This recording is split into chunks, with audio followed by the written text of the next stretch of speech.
کسی قسم کی جو ہے وہ نہیں کر سکی ہے. ریسرچ تو ہو رہی ہے مگر یہ ہے کہ کوئی حتمی نتیجہ اب تک نہیں ملا ہے. اچھا توصیف صاحب، یہ امریکی جیولوجیکل سروے ہے، ان کے مطابق زلزلے کی پیشگوئی میں 3 چیزوں کا ہونا ضروری ہے: وقت، تاریخ اور مقام. اگر کوئی پیشگوئی ان میں سے کوئی تینوں چیزیں فراہم نہیں کرتی تو اسے ایک غلط پیشگوئی تصور کیا جائے گا ایک اسٹوری کے مطابق. آپ کیا سمجھتے ہیں کہ جو جس کو پیشگوئی کہا جائے، خصوصاً اس دنیا میں، یعنی اس میں زلزلے کی بات کی جائے، تو کیا وہ بنیادی عوامل ہے جس کو آپ پیشگوئی مانیں گے اگر تو ہوتی ہے؟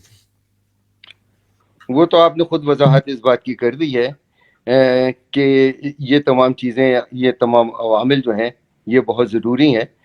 جس طریقے سے موسم کی اگر بات ہوتی ہے تو ہم موسم کے اندر بھی یہی 3 عوامل جو ہیں کہ کس دن ہوگی، کس وقت ہوگی اور کتنی ہوگی، یہ تمام چیزیں دیکھتے ہیں. تو یہی صورتحال اگر ہم آپ جس طرح کہہ رہے ہیں کہ زلزلے کے متعلق ہے تو وہ ہونا چاہیے. مگر میں سمجھتا ہوں کہ یہ تمام چیزیں کہ کس جگہ، کس وقت اور کہاں پہ ہوگی، کتنے لیٹیٹیوڈ اور کتنے لانگیٹیوڈ کے اوپر ہوگی، تو وہ ابھی ممکن نہیں بنا ہے.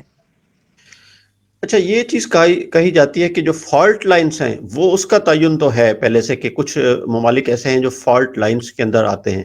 تو یہ ذرا وضاحت کر دیں کہ جو فالٹ لائنز کون کون سی ہیں، اور اس میں خاص طور پہ پاکستان وہاں پہ اس میں کہاں سٹینڈ کرتا ہے؟ دیکھیں، دنیا کے مختلف ممالک ہیں، جیسے کہ ابھی ترکی، شام اور یہ مختلف جگہوں پہ جو زلزلہ آئے ہیں یونان میں، ان کی فالٹ لائن کی نیچر جو ہے وہ ڈیفرنٹ ہے. جو پاکستان میں فالٹ لائن ہے وہ الگ ہے. یعنی کہ بیسکلی جو ہے جو بلاکس ہیں وہ ان دونوں کے ڈیفرنٹ ہیں. تو سب سے پہلے تو ان صاحب کی جو پیشن گوئی اسی بات پہ غلط ہو جاتی ہے کہ وہ اس فالٹ لائن کی وہ تذکرہ کر رہے ہیں جس کے اوپر بھی ترکی اور شام کے علاقے میں زلزلہ آیا، جبکہ پاکستان کے اندر جو فالٹ لائن ہے وہ بالکل ڈیفرنٹ ہے.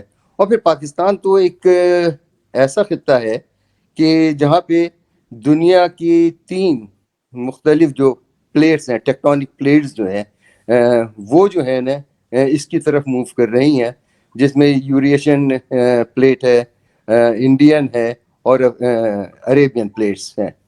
تو یہ تمام تینوں ہیں. تو یہ تو ان سب کی جو ہے جو فالٹ لائن کی نیچر جو ہے سب کی بالکل الگ ہے.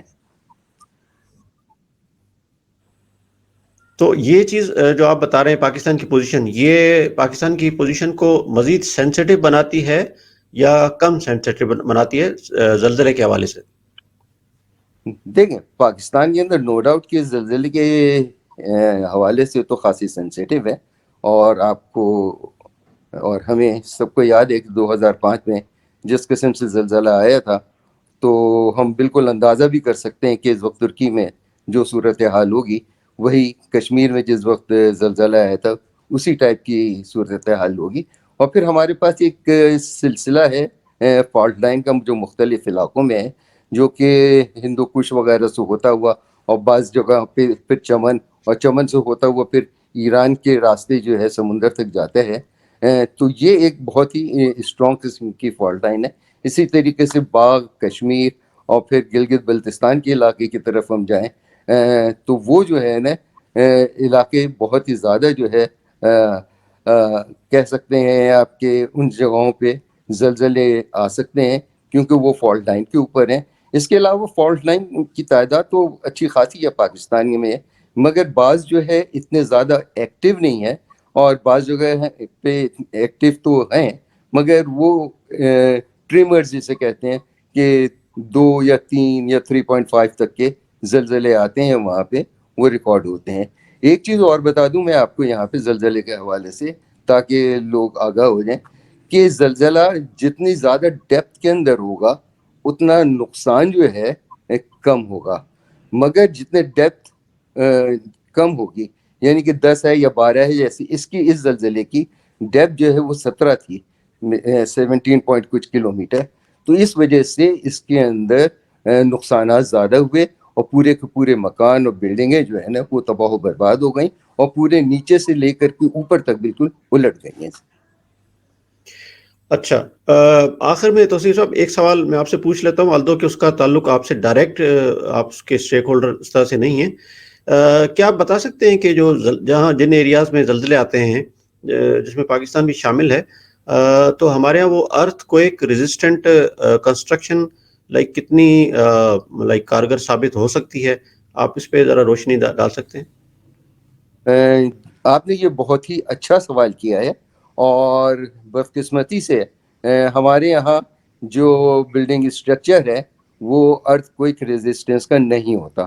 مگر اب پچھلے تقریباً 10 سالوں سے یا 15 سالوں سے جو بڑے پلازے بن رہے ہیں یا ایسی بلڈنگز جو گورنمنٹ کی خاص طور پہ یعنی کہ بلڈنگز بن رہی ہیں یا یونیورسٹیز بن رہی ہیں یا بڑے بڑے جو آپ کے کیا ہیں کہ ایسے پلازے کہ جس کے اندر آفیسز بھی ہوں اور جس کے اندر رہائش بھی ہو، تو وہ البتہ آپ کہہ سکتے ہیں کہ ارتھ کوئک ریزسٹنس ہے، اس کے اندر اس پیمانے کے اوپر پورا اتر رہے ہیں.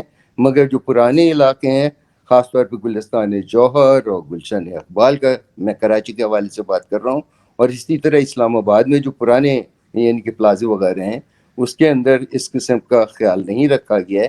تو کوشش یہی ہونی چاہیے کہ، اور حکومت کی کو میں خاص طور پہ یہ کہتا ہوں کہ وہ اپروول دے ہی نہیں، کہ اور وہ اس بات کا یقینی بنائے کہ جب بھی کسی قسم کی عمارت بن رہی ہے تو اس کی بنیادیں جو ہیں وہ ارتھ کوئک پروف ہونی چاہیے.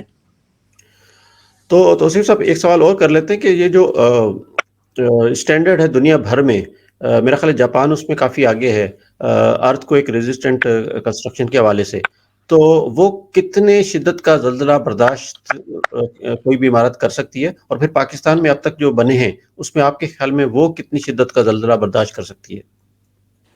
دیکھیں ابھی تک تو اتنا زیادہ جو ہے پاکستان کے اندر شدت کا زلزلہ نہیں آیا، سوائے اس کے کہ جو 2005 میں آیا تھا. اور جو عمارتیں تھیں وہاں پہ اسلام آباد اور دوسری جگہوں کے اوپر وہ اتنی بلند و بالا نہیں تھیں، سوائے 2 عمارتیں جو ہے وہ گری تھیں. مگر اس کے علاوہ اس زمانے میں اتنی زیادہ بلند و بالا عمارتیں نہیں ہوتی تھیں. مگر کشمیر اور دوسرے علاقوں کے اندر وہ کہ 1 یا 2 منزلہ بھی عمارت جو تھی وہ بھی اس زلزلے کی شدت سے گر گئی تھی. مگر اگر ہم جاپان کی بات کرتے ہیں تو جاپان جو ہے مور دین 7.5 جو ہے نا اگر میگنیٹیوڈ کا کوئی زلزلہ ہے اس کو بھی برداشت کر لیتا ہے، کیونکہ ان کی کنسٹرکشن ہی ہوئی ہے اور وہ لازمی ہوتی ہے ان کے یہاں کہ جو بھی عمارت بنائی جائے اس کے اندر ان تمام چیزوں کا خیال رکھا جائے. یہ کام مشکل نہیں ہے، پاکستان بھی کر سکتا ہے. ہمارے الحمدللہ انجینئرس ہیں، وہ جانتے ہیں اور ماشاءاللہ بہت کیپیبل ہیں، انہوں نے تعلیم بھی حاصل کی ہے اور یہ کام کرنا ان کے لیے مشکل نہیں ہے. مگر نو ڈاؤٹ اس کے اندر خرچہ آتا ہے جس وقت آپ بنیادیں رکھتے ہیں، اور جو بھی ٹھیکیدار ہوتا ہے تو وہ کوشش یہی کرتا ہے کہ کسی طریقے سے پیسہ بچایا جائے، مگر جان جاتی ہے بعد میں تو جائے مگر پیسہ بچ جائے. چلیں توصیف صاحب بہت شکریہ آپ کا، یقیناً آپ سے بہت انفارمیشن ہمیں ملی اور مستقبل میں آپ کو مزید زحمت دیتے رہیں گے. اس کے ساتھ ہی ناظرین ہمیں اجازت دیجیے گا. اللہ حافظ.